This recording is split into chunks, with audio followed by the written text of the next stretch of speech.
we now need to ask ourselves, what then is document control? You know, this document, let us even, there are so many documents which I'm going to use to talk to you, but let's stay with standard operating procedure, SOP. So this SOP now has been optimized. Okay, we have done testing, check, we are now okay with everything. Okay, now we now generate that SOP. That SOP should be in two formats. One, it should be, you know, in a what do you call it, hard copy and soft copy. The soft copy is for the QPulse.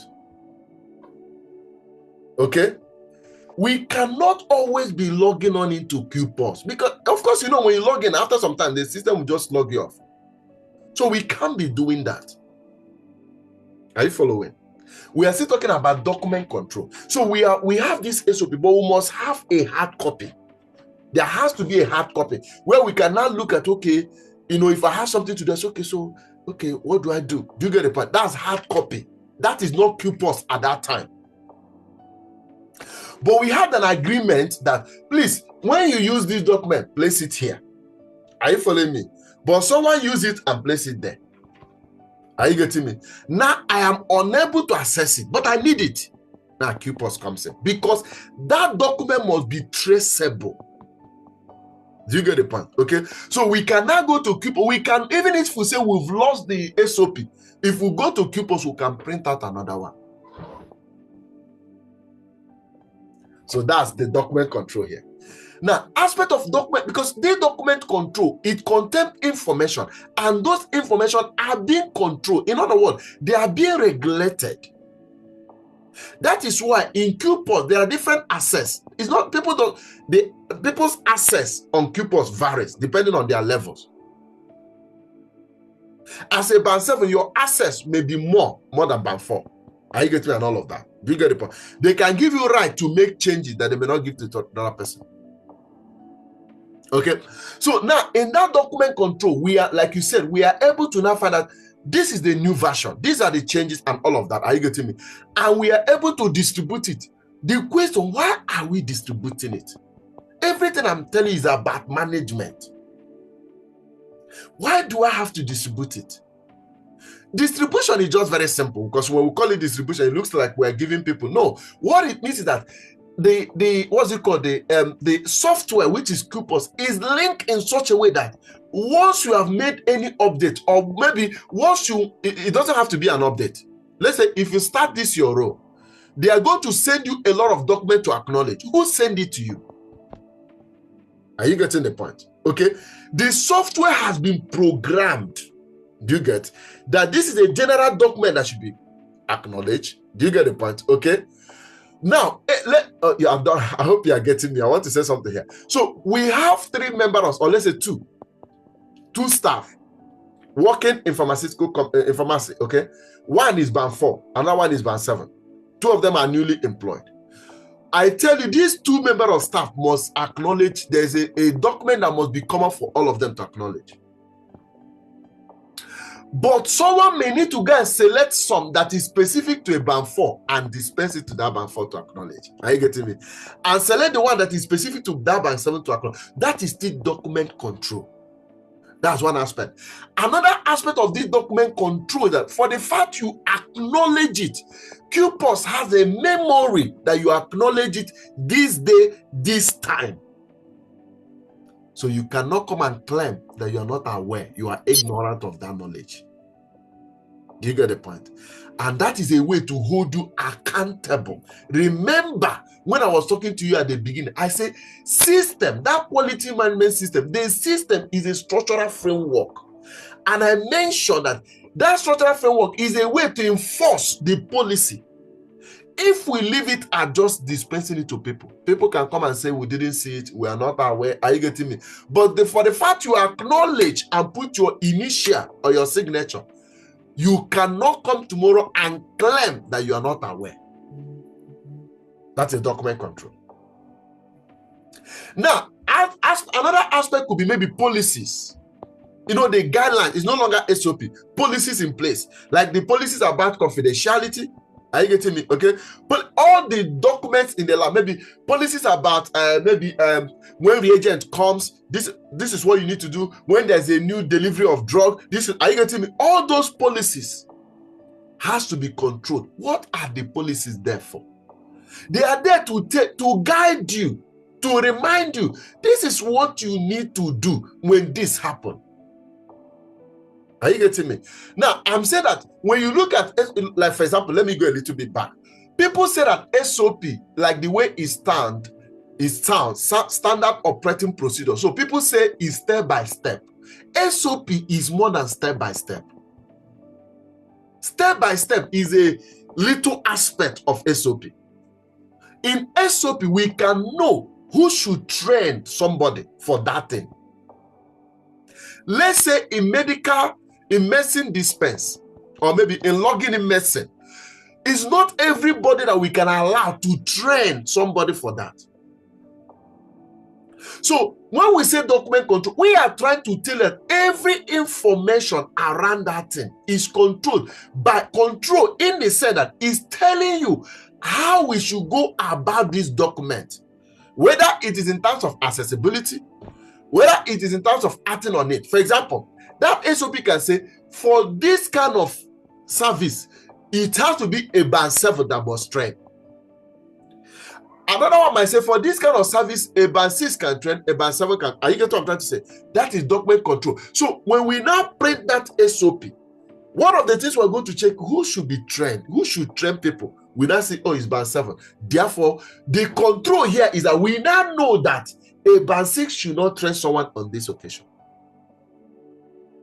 That's the control. Because I'm trying to make you to see that the control is about being acquainted, being aware of the information that is on that document. Control in this context is to make sure you are aware of what the document is saying, to make sure you are aware of how to go about the document. It's not just about saving the document. It's the fact that, yes, we can save it to trace it and all of that, but it's also we are able to be aware of what and what that document said, and it provides us guidelines of what we should do regarding what we should, the kind of actions we should take regarding that document. That's why in SOP you can see risk assessment. In dispensing medicine, there is a risk assessment. That risk assessment must be included in that standard operating procedure. Wherever that to your pharmacy has a risk assessment, one of the risk assessment is the temperature of that environment.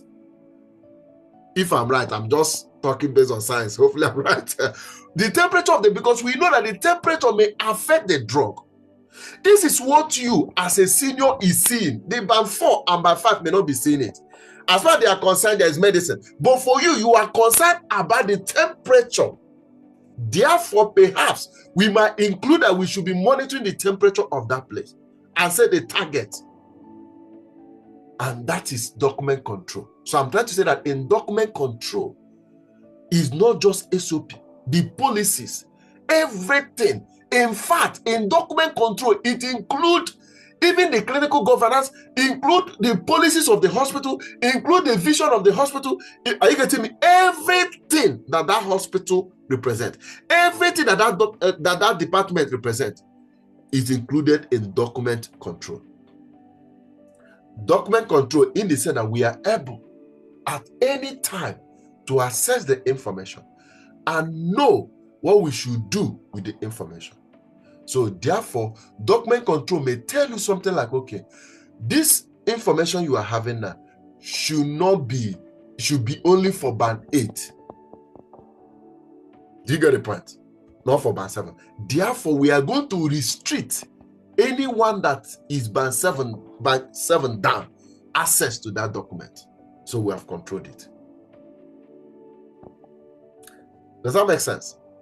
Makes sense. Good. Right. So, and that is where, obviously, like you said, if we have a new policy or a new SOP or whatever updated and all of that, we can be able to link it, okay, and send it to people. And as well, in that document control as well, it also help to keep a record of training, okay, which we are going to come, okay.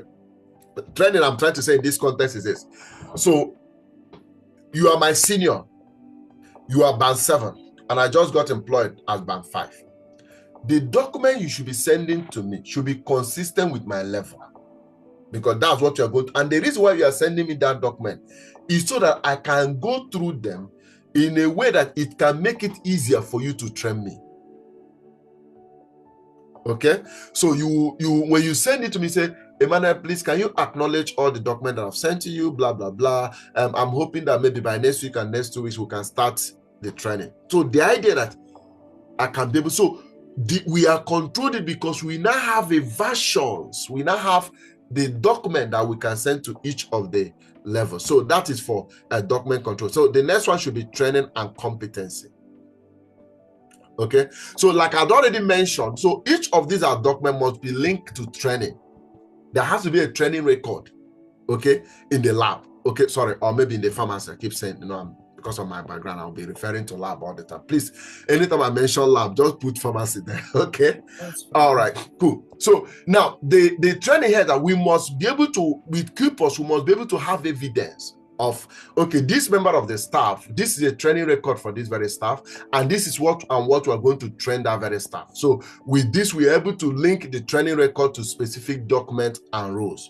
So that is what I was trying to tell you, that the roles varies from, the document varies from roles. So the type of role somebody is doing will be dependent on the kind of, what's it called? You know, document that the person can access, that we can even send to the person. Are you getting me? And obviously, we also play a role in the kind of training we're going to give to the person. Does that make sense? Now, let me put it this way. Let me tell you why this is important. If you, okay, before I said it, let me go towards the end, just in case if you don't know. Once you train somebody in NHS, okay, if you train me, even when you think that Emmanuel is competent, you should not allow me, the guideline, the ISO, he said you should not allow me to carry out that task except I am confident, are you getting me, to carry out the task. You have trained me, you believe I can do it, are you getting me? I need to believe that I can. Does that make sense? That is why in competency, you will sign that you have trained me, I will sign, and of course, put a statement that, you will put a statement that Emmanuel is competent. I will put a statement that I am confident now to do this, that. Then I'll sign. Does that make sense? So it's a two-way thing. You've been trained and you've signed and said, yes, I can do this. Okay? So it becomes a two-way thing. Everybody will sign just to determine that. Why I said what I said was because, you know, once that competency is signed, we can be able to know, okay, for Emmanuel, this is where we are. Are you getting me? Okay, I've sent him this document, I've sent him that document, I've sent him that document. So I've trained him on this, on this, on that. Oh, I need to train him on this. Oh, I've not sent him this document. Are you getting me? You send the document. Does that make sense? So with QPulse, you are able to trace where you are with me in terms of the training. And at every phase of the training, you are able to send me document. In fact, you can send me document from beginning to the end and ask me to print it out. Are you getting me? And file it on my desktop. And you will tell me that we are going to go through each of the documents. Does that make sense? I'm saying that in QPulse, the same way we have standard operating procedure, we also have competency form. That's what I'm trying to say. We have training form. I'm going to train Emmanuel on how to dispense medicine. So I'm going to send Emmanuel the competency on medicine, dispensing medicine. Do you get it? Not the SOP now. Okay? So that way, Emmanuel can see what the trainings entail. Do you get the point? Okay? Emmanuel can also see the questions that may come with the training. Are you following what I'm trying to say? Now, that way, if hopefully Emmanuel is wise, Emmanuel can now go and read the SOP and prepare for the training. Does that make sense? So in terms of the training, you may refer someone to the SOP, but what the person is printing, what you are focusing, let me put it this way. When you are training someone, you are not going to carry the SOP and be reading for the person. No. Are you getting me? You that is training know the SOP. Okay. And of course, you had already, in terms of the document control, you had already told the person, send the person the SOP and all of that. That's different. In training now, we are looking at the competency form. Are you getting me? Okay. So we can now send you the competency form, which can also be traceable on QPulse. In fact, we may decide not to send it to you. We can tell you, please print this competency. We can tell you competency, you should go to the QPulse and download and print. Do you get the point? And put on your file. That competency form is going to include, okay, for this competency, it will refer you to the SOP that can help you to get properly trained in that competency. Do you understand what I'm trying to say? So even though that competency is plain with questions, are you getting me? With trainings, it can refer you to the SOP you should go and download or read that can prepare you for that competency. That's for training. Okay. That way, what that means is that when Emmanuel download that form, it is plain. There is nothing there. Are you getting what I'm trying to say? It's just plain. Now you have trained me.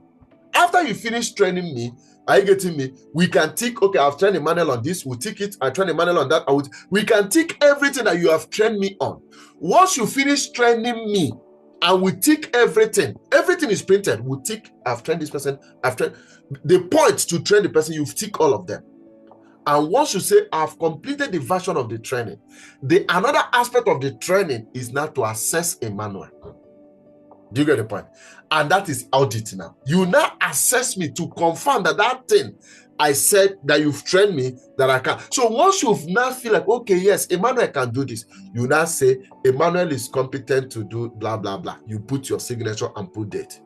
You tell Emmanuel, look, I'm trying to tell you this as a senior. You tell Emmanuel, okay, I believe you are competent. Just go through it. If you think you are competent, I get you. You are confident to do this. So you cannot put a comment that you are confident to do this, then you can sign.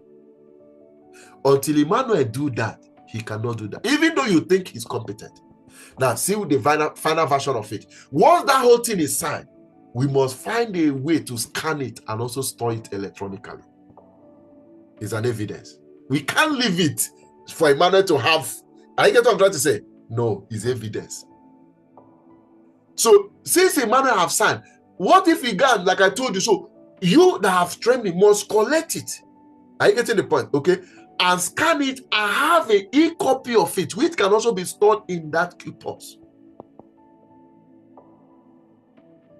That way, tomorrow, if Emmanuel make mistake, we can hold him accountable. If he claim that he doesn't know, we can pull out. Do you understand? The competence. So that is aspect of the training. Now, let me also add that each of these documents, like you had mentioned, must have author. Are you getting me? Must have date, must have version. I think that's the main thing. The author must be there. Of course, the title also. Author, title, the date, and the version, and of course, the signature of the person where possible should be there. Okay. What did that mean? That obviously, because you have trained me, of course, if you think as well that there's any change in what you have trained me on, you also notify me. Do you get the point? Okay. You notify me, Emmanuel, there's a change. And of course, you may even decide to train me on that as well. Just update me in that context, okay? That is for training and competence. So it helps us to track staff competencies and ensure they are trained on new procedures, okay? Now, we now go to the next one, which is audit management. Let's start this way. Like I've already told you that audit is an assessment, right? So what we do in the audit management is that we are able to schedule and record and track internal audit. In fact, it's not just, it can even be external, like UCAS, okay? But let's stay with internal, okay? Now, what this means is that I will keep using I and you in this conversation. So you are my senior, and you have trained me. In fact, let me put this this way, just to emphasize it. There is a difference between assessment, competency assessment, and audit, even though they can be similar. Let me explain what I mean. You know the one I told you about training? You train me. You ask me question about the training and I answer. That's not audit, but that is assessment. Are you following? Okay. What you are doing at that time is to check that what you said is what I'm doing. Are you getting me? Okay, or that at least I understand you. It is when I start working independently, maybe after 6 months, maybe after 1 year. Are you getting me? You now need to come and double check that this guy I trained last year or last 6 months, is he still doing? Are you getting me? The reason why quality management put that in place is because the more competent you are, the more you are likely to start making mistakes. You think you are now very smart. And at the senior level, we want you to continue to maintain that thing we taught you that is documented in the SOP. Do you get the point? Now, aspect of audit could mean that if you that is working at the counter or doing whatever and think that anything can improve, you can come and tell the senior. Are you getting me? We can review it. Okay? When we think it's okay, we can include it. Then once it's not included, then you can do it. That's fine. But then it's important to make sure that people are following that process that we have trained them on. So when you have trained someone and you are now trying to determine that thing you've trained the person, the thing that the person is competent on, that the person is still following the guidelines in carrying out that task. Okay? That is audit. Let me give you, I don't know how to give you this example in pharmacy, but hopefully you are going to find an example there. But imagine that the laboratory said we need to incubate this thing for six minutes. And because if I've done it, I found out a result can come out in 3 minutes. Why do I need to wait for 6 minutes? Do you get the point? I can start doing 3 minutes. At that point, even though the overall result is correct, it's non-conformance. All right, cool. So in the audit management, we are now trying to regulate and schedule this record and track the internal audit, meaning that we are trying to say, okay, you know what? So this month we are going to train this person. So we are going to examine this person on something, okay? And after we've examined the person, we are going to have a record that we have examined that person. So now these are another aspect of quality management system that also audit will help, QPulse will help us with, okay? So with this aspect now, we've trained somebody. We are now saying, okay, we're going to assess the person. Then I can come and say, you know what, next week we're going to do your audit. Do you get the point? Okay. And all these things will be documented on QPulse. And of course, we can also track where we are with each of the audit, okay? Internal audit. So it's here for auditing. Then why is it useful? Okay.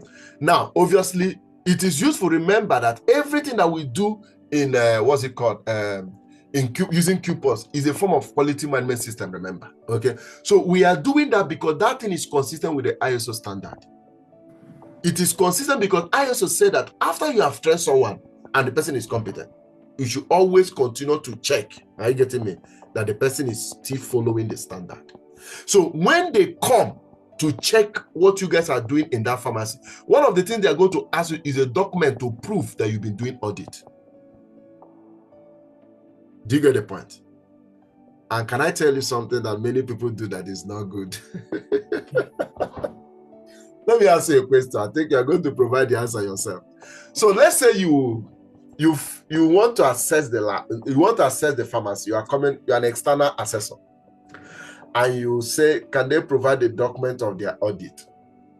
And they provided it, but you notice that all the audit was done this month.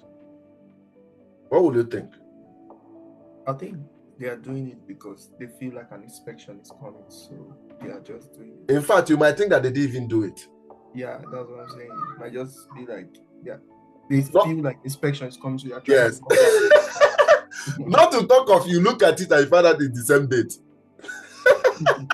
So that is why those things are in place, right? So this will also help us to, of course, when we do audit, what it's going to do is to identify a number of things. One of the things audit is going to identify is where possible if there's a non-conformance. Are you getting me? Okay. So audit, that essence of doing audit, the essence of assessment. When you are assessing me, even though I'm competent, you are trying to find out this guy has not left this 6 minutes incubation and start saying 3 minutes incubation.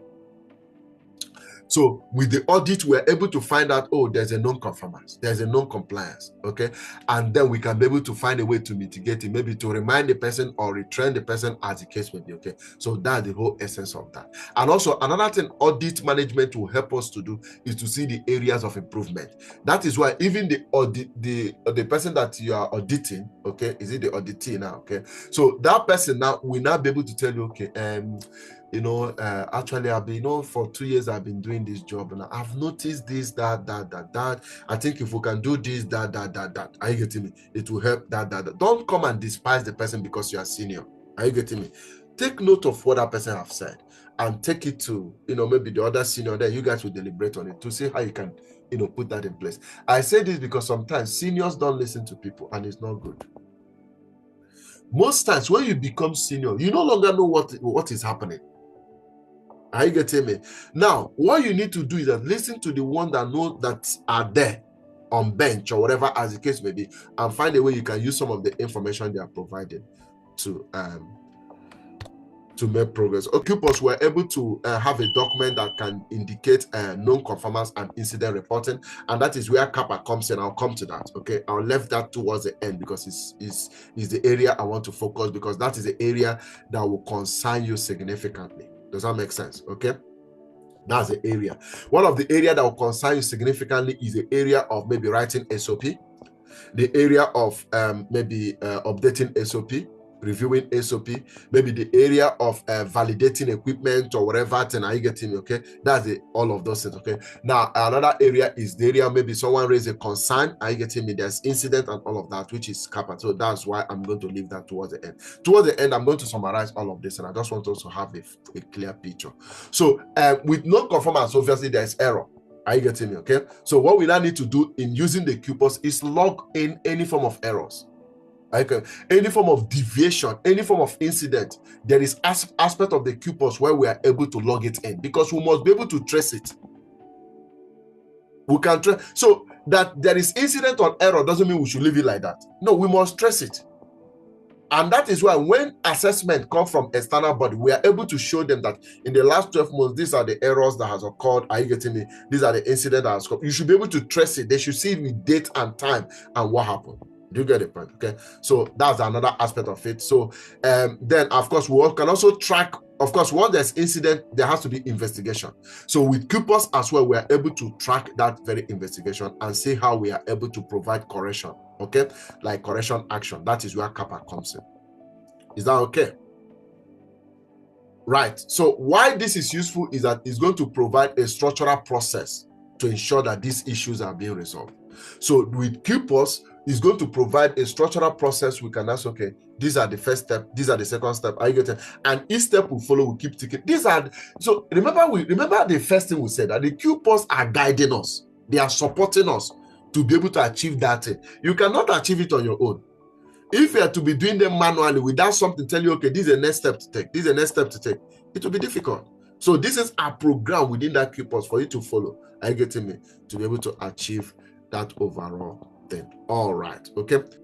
Again, the same thing with the risk management. We're having a record to evaluate the risk. Okay.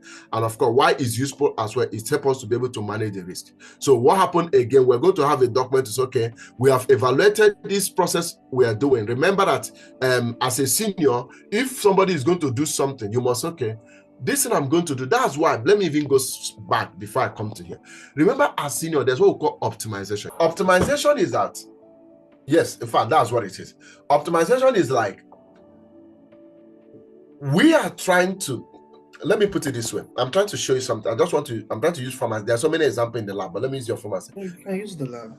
So let's say that we have a new equipment to use. Part of the things we must do, in addition to checking whether it's working or not working, are you getting me? Part of the things we're going to check is, what is the risk of using this equipment here? If we put this equipment here, what will be the risk compared with when we put it here? Are you getting me? Compare with when we put it here. So that becomes risk management.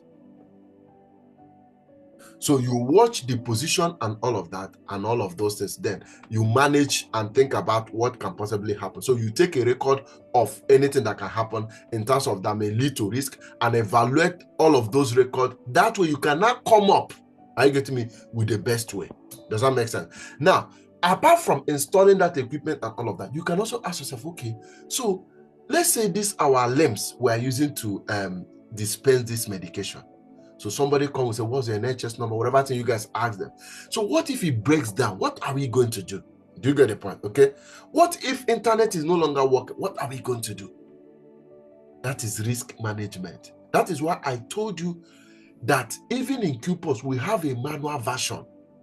While it may not work as automated as, I get what I'm trying to say, even in limbs, we have a manual version of the limbs. Okay, so let's say in the hospital now, they are going to have a version of their limbs that return patient record. Are you getting me? The problem with that, however, that it may not be updated because someone need to go and keep updating it. I don't know if that makes sense. Why the normal one will keep updating at any time there's any update. Okay, so that is in terms of that risk management. Okay, so it's useful again because it helps for us to be able to manage the risk and of course find a way to maintain the safety and all of that. Then we now go back to the equipment and calibration record. Okay, so again we are able to have a record that we have seen this equipment, whatever thing it is, we have done the maintenance, we have done the calibration, we have done the quality control, we have the evidence. All of those things have to be well documented. The document has to be well documented on the QPulse because it has to be traceable. And finally, we now have to be able to show the areas of improvement. Does that make sense? Now, all of this that I've said, let me see if I can summarize it. Whichever angle, it is all about doing that aspect of the quality management system, taking action on that and saving the information appropriately in such a way that it can be traceable, in such a way that you can always refer back to it. If we don't have evidence that thing exists, it is not done. So we cannot assume that you have done it. So if you have trained me, but there is no evidence to show for it, are you getting me? That your claim does not hold much water.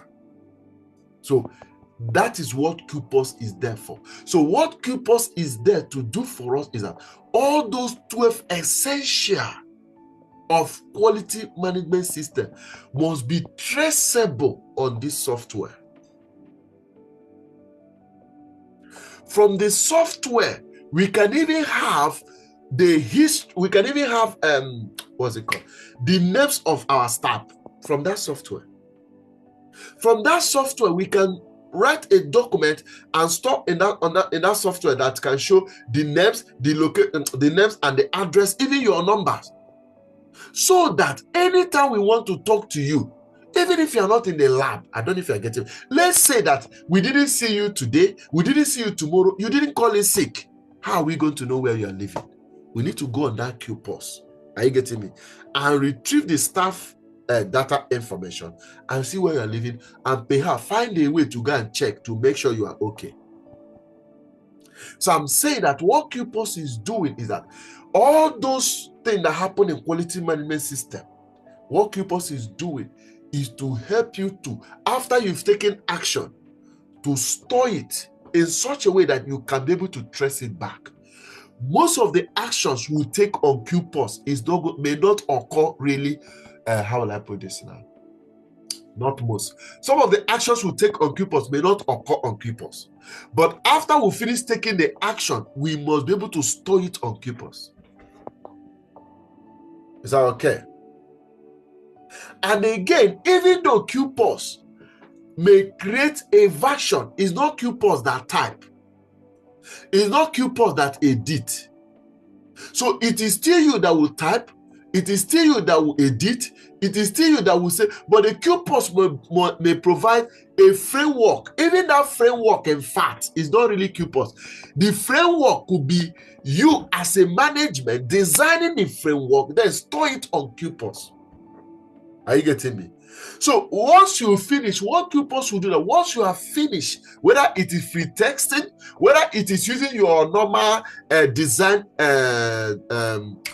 form, you now need to save. Once it is saved, QPulse now retain that information. That even after you have left that hospital, we can see trace that so year this was what you did.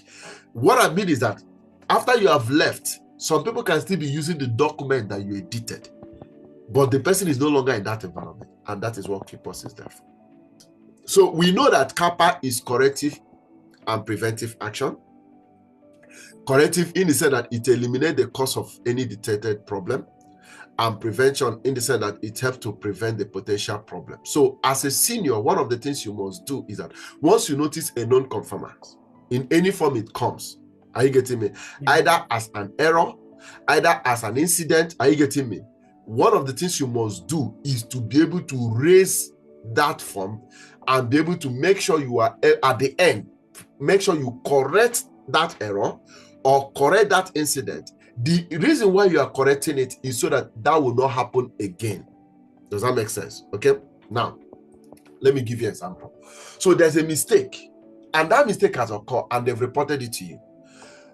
On QPulse, you can follow the step, okay, to be able to see how you can be able to investigate that. And one of the things you now need to do is that you first of all know what has occurred. How did it occur? Who actually did that? And then you began to do your investigation and all of that. Why are you doing your investigation? You are doing the investigation to find out why that should happen. What is the essence? Why should that happen in the first place? Once you determine why it happened, you can now ask yourself, is it knowledge in gap? Is it gap in knowledge? Are you getting me? Or is it just, are you getting what I'm trying to say? So it is whatever thing you find that will now determine your next course of action.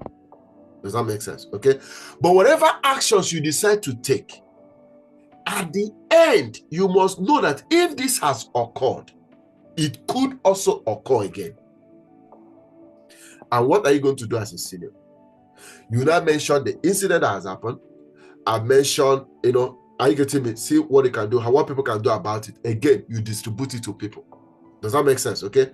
So people are able to, you can send an email telling people, okay, they should go and check this social document on QPulse. This happened and that happened. That can help them to make sure that it will not happen again. Do you get the point? Even on QPulse, there's what we call on QPulse as well. You can also log in some errors. Okay, so let's say errors occur, and this is not incident now, there's error, and that error occurs, and for some reasons we are able to find out, okay, this has happened, okay, maybe this goes wrong, and this was what I did to correct it. We can also store it there. Are you getting me? That way, if somebody faced such problem, the person can also go back there and check, has anybody experienced this kind of problem or this kind of error? Are you getting me? And what did the person do to correct it? So these are all important of that very QPulse in terms of CAPA. Okay, right.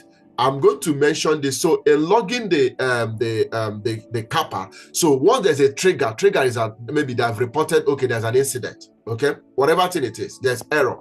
So what you now need to do is that once that CAPA is initiated, okay, so what we now want to confirm is that a non-conformance report. We want to look at an incident. We now need to look at something like an audit finding.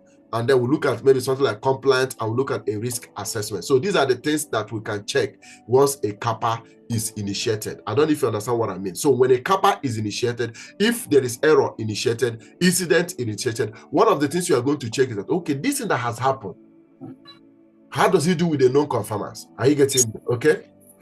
Now, is it an incident, this thing that has occurred? And then what, now that I've done something about it, what is my finding? Are you getting me? And in my finding, does it lead to maybe, like I said, a non-conformance, or is it a compliance? And again, we cannot check what is the risk of this when it comes to patient. And these sort of things are the things we are going to consider when we are when we're investigating it and trying to find out how we want to correct that. Okay. Now, obviously, QPulse, of course, help for investigation, help for the planning and all of that. Of course, implementation, verification of effectiveness, and of course, we can then close that. So after we have done all of that, we now need to go back on QPulse to close that very incident. If incident is still open, it's believed that it's still ongoing. That is not the ID. You've determined the cost, the primary cost. You have done your investigation. You have done your risk management to see how does this concern with the patient and all of that. And after all of that, then you also have to close it. And all of this thing has to be traceable on QPulse. Do we need to modify SOP only when there is change to be made? What I mean that if there is no change at all, we don't need to change anything. Can we still change SOP? When I mean change, can we still have a new version? Yes, I think so. Yes, that's correct answer. Every 2 years. We can actually do that every 2 years. Okay. We need to have it. So the essence of the reason why ISO put that in place, it gives you the opportunity within 2 years to have made changes. Does that make sense? Okay.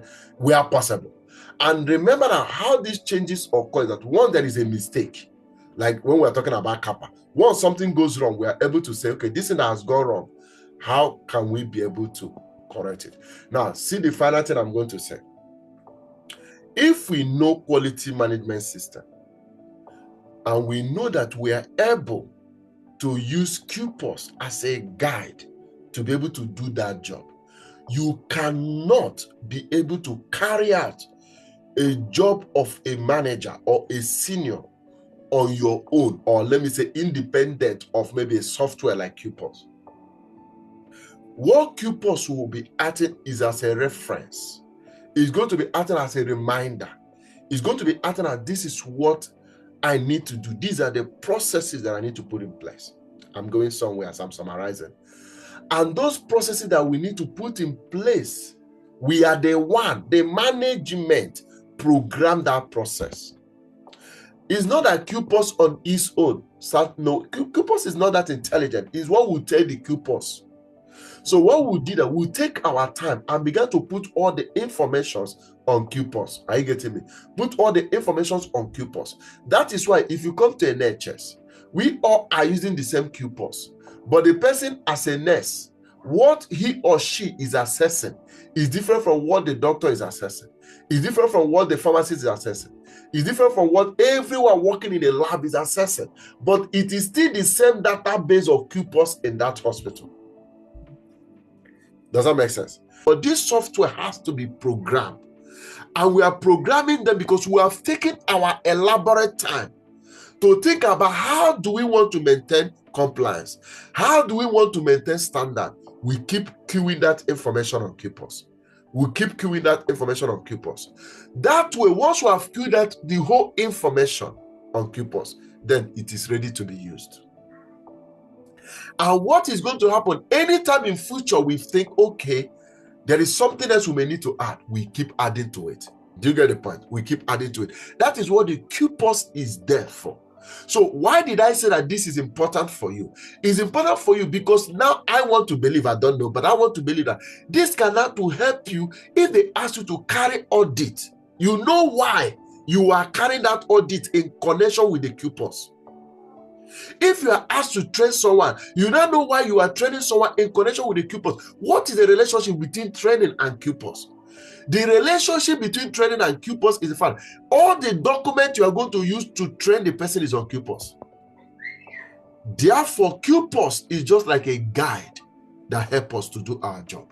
There's an incident in the lab or in our place of work. What are we going to do? We go to the QPulse because the information is already documented how we should go about it. We can be able to follow that and raise that very incident. And because we also have from there documents showing how we can be able to track that, the progress of that very incident or investigate the incident, we follow it that way. So what that changes on QPulse is your accessibility. So when you get a job and you are going to use QPulse, it's not everybody that has access with raising the incident. Do you get the point now? So what QPulse is going to do is that the access that is given to you is dependent on what you can use QPulse to do. So at band 7, you might have more access that can help you to do risk management and all of that. But all of those things are going to be there. Remember, there is document control. Okay? Now, remember, there is personnel, there is inventory, there is purchasing and inventory. All of these things you will find all the information on QPulse. So in QPulse are the 12 essential of quality management system. So with QPulse, we're able to carry out all the 12 essential of quality management system, because each of these essential has a guidelines that is already embedded in that QPulse. Okay.